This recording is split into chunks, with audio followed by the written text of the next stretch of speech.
प्रधानमंत्री नरेंद्र मोदी ने आज बेंगलुरु में इंडिया एनर्जी वीक का उद्घाटन किया। इस मौके पर प्रधानमंत्री नरेंद्र मोदी ने भारत को एनर्जी सेक्टर में निवेश के लिए सबसे सुरक्षित देश बताया। उन्होंने कहा कि महामारी और युद्ध के प्रभाव के बावजूद 2022 में भारत एक ग्लोबल ब्राइट स्पॉट रहा है। प्रधानमंत्री ने यह भी कहा कि भारत की G20 प्रेसिडेंसी कैलेंडर का यह पहला बड़ा एनर्जी इवेंट है। प्रधानमंत्री ने कहा कि भारत ग्रीन हाइड्रोजन स्पेस में सबसे आगे है और अगले 5 सालों के भीतर भारत 25% मार्केट शेयर अपने नाम कर देगा। उन्होंने इस दौरान रिड्यूस, रीयूज और रिसाइकिल का मंत्र भी दिया। प्रधानमंत्री नरेंद्र मोदी ने इंडिया एनर्जी वीक का उद्घाटन करने से कुछ घंटों पहले इंटरनेशनल एनर्जी एजेंसी यानी कि IEA की तरफ से एक रिपोर्ट भी जारी की गई। इस रिपोर्ट में बताया गया कि ग्लोबल और G20 देशों के मुकाबले भारत की इकोनॉमी ज्यादा एनर्जी एफिशिएंट है। रिपोर्ट के मुताबिक भारत की इकोनॉमी वैश्विक देशों के मुकाबले 10% ज्यादा एनर्जी एफिशिएंट है। रिपोर्ट में यह भी कहा गया है कि भारत बहुत कम समय में हाफ से फुल इलेक्ट्रिसिटी एक्सेस की तरफ बढ़ रहा है। लाइफ लेसन्स फ्रॉम इंडिया नाम की इस रिपोर्ट में कहा गया है कि भारत की G20 प्रेसिडेंसी में दुनिया एनर्जी एफिशिएंट होने की तरफ तेजी से बढ़ेगी। भारत के 11 राज्यों में आज से एथेनॉल वाला पेट्रोल मिलना भी शुरू हो गया है। इन राज्यों के कुछ चुनिंदा पेट्रोल पंप्स पर 20% एथेनॉल मिश्रण वाले पेट्रोल की खुदरा बिक्री शुरू हो गई है। उत्सर्जन में कमी लाने वाले बायोफ्यूल्स के इस्तेमाल के लिए बढ़ावा दिया जा रहा है। इसके साथ ही इंपोर्ट पर निर्भरता को कम करने के लिए सरकार पेट्रोल में एथेनॉल मिलाने का काम तेजी से आगे बढ़ा रही है और बहुत तेजी से इसमें आगे बढ़ भी चुकी है। बता दें कि अभी पेट्रोल पर 10% एथेनॉल मिलाया जाता है और सरकार का इरादा 2025 तक इस मात्रा को दोगुना करने का है। ग्रीन एनर्जी को लेकर भारत कितना गंभीर है, इसकी एक झलक इस बार के बजट में भी नजर आई है। बजट में 2030 तक 5 million metric ton green hydrogen उत्पादन का लक्ष्य रखा गया है। इसके साथ ही एनर्जी ट्रांजिशन के लिए 19,700 करोड़ का बजट आवंटन भी किया गया है। इसके अलावा एनर्जी सिक्योरिटी के लिए 35,000 करोड़ रुपए दिए गए हैं। साथ ही सरकार अब बैटरी एनर्जी स्टोरेज प्रोजेक्ट के लिए नियम लेकर आ रही है। बजट से पहले ही सरकार नेशनल ग्रीन हाइड्रोजन मिशन को मंजूरी दे चुकी है। इस मिशन का मकसद देश को ग्रीन हाइड्रोजन उत्पाद के ग्लोबल हब के रूप में विकसित करना है और इसी मकसद से बजट को इसमें जो एलोकेशंस किए गए हैं वो इसी मकसद से किए गए हैं। इस वक्त हमारे साथ चर्चा के लिए बहुत ही खास मेहमान जुड़ चुके हैं। देश के जाने माने एनर्जी एक्सपर्ट नरेंद्र तनेजा जी, बहुत बहुत स्वागत है आपका सर हमारे शो पर। काफ़ी अरसे बाद आपसे इंडिया 360 में बात हो रही है सर और बहुत अच्छा मौका। हम बात जैसे कर ही रहते कि चाहे ग्रीन फ्यूल हो, ग्रीन फार्मिंग हो, ग्रीन मोबिलिटी हो, ग्रीन बिल्डिंग्स, ग्रीन इक्विपमेंट, ये जो पूरा ग्रीन का एक इकोसिस्टम सरकार तैयार कराना चाह रही है, हम कितने आश्वस्त रहे सर अपने फ्यूचर को लेकर, एक आम आदमी के लिए और इंडस्ट्री के लिए? अच्छा प्रश्न है। देखिए, हम लोग बहुत डेंसली पॉपुलेटेड घनी आबादी वाले देश हैं और दूसरी तरफ ये भी है कि हमारे पास जो विकास के लिए हमको ऊर्जा की ज्यादा जरूरत है। अब चूंकि हमको विकास अगर 10%, 9% GDP रखना है तो हमारे को लिए जो भी सोर्स मिलता है या रिसोर्स मिलता है ऊर्जा का, वो हमको चाहिए। अभी तक हम ज्यादातर जो प्रयोग करते हैं कोयला, तेल और गैस का करते हैं। अब यह है कि सौर ऊर्जा का उत्पादन भारत में तेजी से बढ़ा है, खासतौर से पिछले 7-8 साल के अंदर। पवन ऊर्जा, इसका भी भारत में जबरदस्त विकास हो रहा है। बायोफ्यूल्स, इसको लेके सरकार एक नई इंसेंटिव दे रही है और सरकार ने अभी इसी बजट के अंदर एक नई योजना का भी, एक नए इनिशिएटिव का भी उसमें अनाउंस किया है। तो कुल मिलाकर के अगर भारत में देखते हैं कि हमारी जो इतनी बड़ी आबादी है और व्यापक हमारे यहाँ अभी भी काफी जो है ऊर्जा की गरीबी ज्यादा है। बहुत सारे लोग हैं उनके पास इतनी ऊर्जा नहीं है जितना कि शहरों में लोगों के पास होती है। लेकिन हमने देखा है कि किस हिसाब से LPG सिलेंडर उज्ज्वला स्कीम के अंतर्गत या हर गांव में बिजली का पहुंच जाना, ये आश्वस्त करता है इस बात को लेकर के कि जहां तक भारत सरकार का जो फोकस है वो ये है कि पूरे देश के अंदर, चाहे आप गरीब हो, चाहे मध्य वर्ग के हो, चाहे उद्योग चलाते हो, आपके पास जितनी आपको आवश्यकता है उतनी ऊर्जा उपलब्ध कराई जा सके। लेकिन प्रश्न ये उठता है कि हमारी निर्भरता आयात पे बहुत ज्यादा है। अभी तक जो रही है, तेल पे 85%, प्राकृतिक गैस पे 60%, सोलर इक्विपमेंट भी हम भारी मात्रा में आयात करते हैं। अब सरकार का प्रयास ये है कि जो जहां तक हो, जैसे पेट्रोल है, पेट्रोल में अभी तक 10% ऐड करने की बात थी इथेनॉल को, अब उसको 20% पे ले जाए। मतलब एक तरफ तो आयात जो है कम होगा, दूसरी तरफ जो है पर्यावरण इससे स्वच्छ रहेगा, तीसरी तरफ हमारा जो किसान भाई हैं गांव के अंदर जो रूरल इकोनॉमी है उसको एक बूस्ट मिलेगा। तो यही बात आप ये देख रहे हैं कि जो कुल मिलाकर के हमारी जो प्रधानमंत्री ने आज साथ में ये भी कहा कि जो हमारी रिफाइनिंग कैपेसिटी है उसमें लगभग 75% की बढ़ोतरी करी जाएगी। तो भारत एक तरफ तो जो है रिन्यूएबल एनर्जी या वैकल्पिक ऊर्जा को पुश कर रहा है और उसका जो एक तरीके से अब आज की तारीख में एक ग्लोबल लीडर बनता जा रहा है। दूसरी तरफ रिफाइनिंग, जहां भारत एक लंबे अरसे से में ग्लोबल लीडर है, उसको भी बरकरार रखना है आने वाले 15-20 साल में, और जो देश की आवश्यकता है उसको भी साथ में रखना है। क्योंकि हमारी जो जरूरत है वो इस तरीके की है कि हमको तेल भी चाहिए, हमको गैस भी चाहिए, अभी आने वाले 15-20 साल 25 साल हमको कोयला भी चाहिए होगा।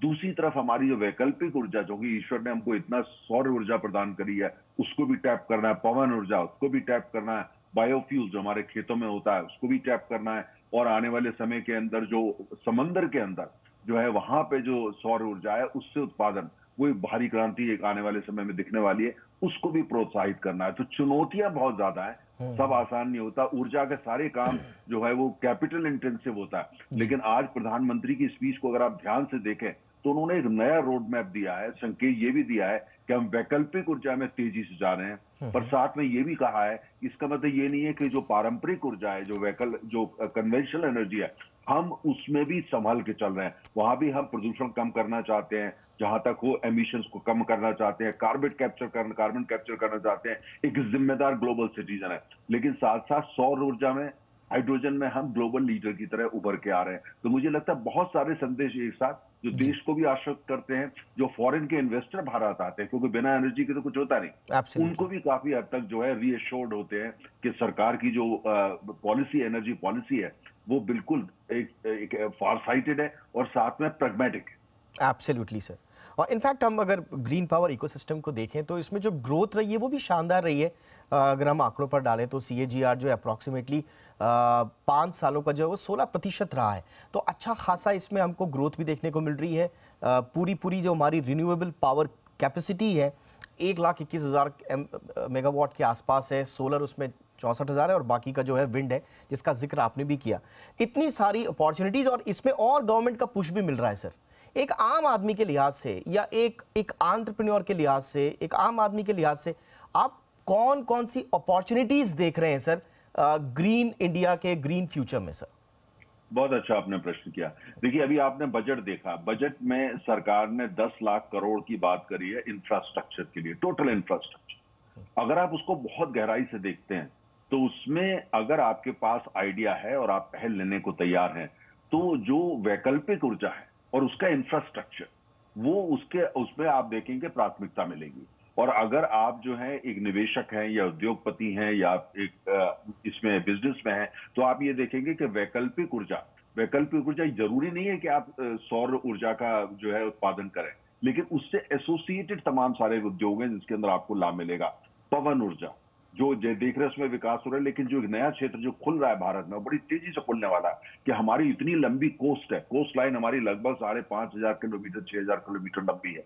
तो ये पूरी कोस्ट लाइन में जो है खासतौर से ये बंगाल की खाड़ी से शुरू होने वाला है कि समंदर में जगह जगह जो है वो पवन ऊर्जा, जो समंदर के अंदर जो है वो टर्बाइन लगा करके वहां पे ऊर्जा जो है उसका उत्पादन होगा, पवन ऊर्जा का।